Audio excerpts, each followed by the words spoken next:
So I'm already starting to see the doom and gloomers like Harry Dent. By the way, in case you don't know who Harry Dent is, he was advising people to short the S&P 500 going back to October 2009. So just take a S&P chart starting October 2009 and think if you'd follow someone's advice to keep trying to short it. Just as a little point of reference. Again, we've been going up almost on a vertical basis. We are now slowing down and consolidating. I do believe we still have room on the downside because we moved far too quickly. But the point is, we were stuck for a year between a 380.50, 3,850 and the 4,050 range. And then it became 39.50, 40.50, then 40.50, 41.50, and now we seem to be between 43.50, 44.50. What I'm trying to say is that we are clearly climbing a wall of worry, and this has been one of the most hated rallies that I've seen in the past few years, and that includes the COVID rallies, which were, of course, hated by everyone, but everything was going up at the time. That's what happens when you aggressively devalue your currency and debase it in a short period of time. Money goes somewhere, goes to risk assets.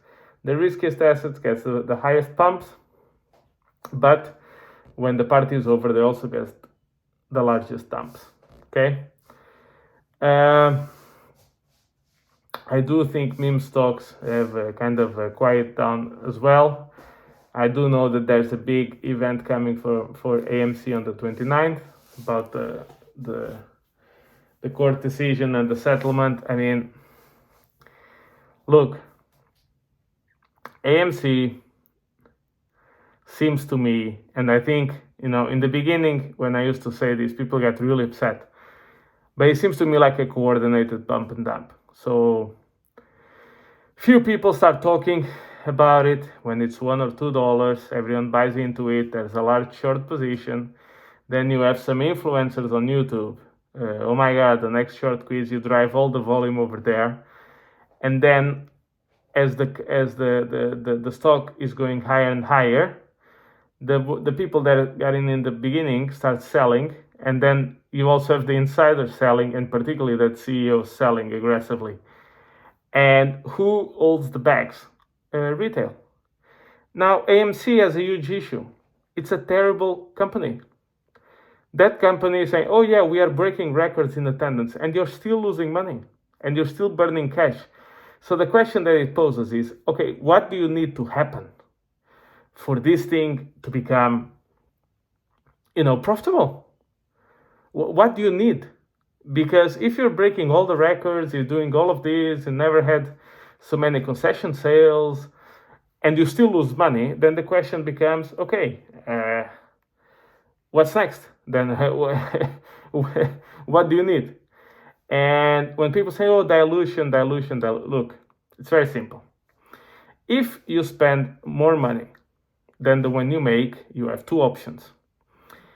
Either you borrow it, or you sell things in order to get the money. Now, what can you sell?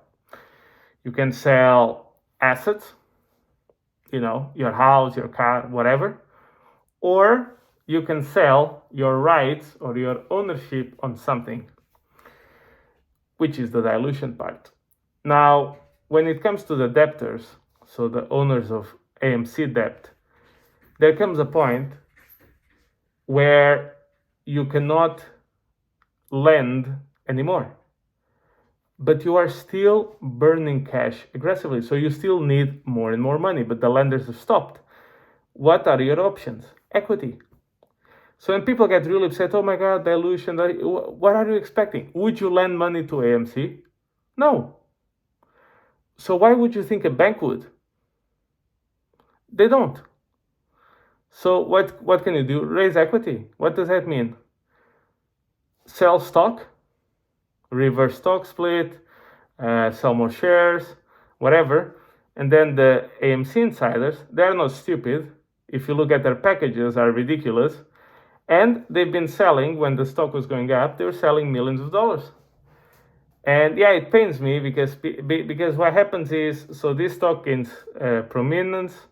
A lot of influencers talk about it. It's talked everywhere, and then the articles start to come, and then the conspiracy theories, and then you still have the influencers making ad revenue on their followers, which are basically destroyed. And I am convinced that most of these YouTubers don't even own AMC. They just want the ad revenue for it, and that should work. That should be used as a lesson, hopefully, if you're not completely destroyed, to be very careful in this kind of environment. Now, if you're in the crypto world for quite some time, for example, you have seen similar situations all the time. Okay, so you are a bit, hopefully, if you're a bit seasoned, you're now trained to ignore this kind of shit. But unfortunately, many people aren't. So please use this as an example of what not to do. Unfortunately, there will be no MOAs. I really hope you don't get upset about it. I know the community is very loyal. I mean, I'm not being nasty to you. I'm just trying to say, try to learn from what happened, and hopefully in the future you'll do well. And there are going to be plenty of opportunities going forward, so you don't need to be it's not the end. Okay, so guys, this is just a quick update on the stocks, but also on a bit on the Mania. I just chose AMC because there's an event coming, and I'll see you in the next one.